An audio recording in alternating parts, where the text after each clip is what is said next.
Good morning! Yan po ang aming breakfast dito sa Karay sa Balay.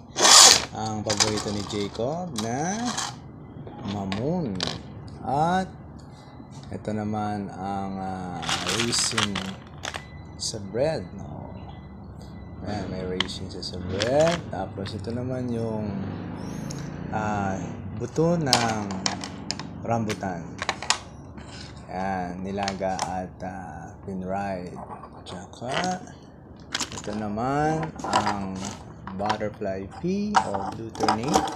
Ayan yung mga blue flower. Nasa ibabaw yung iba.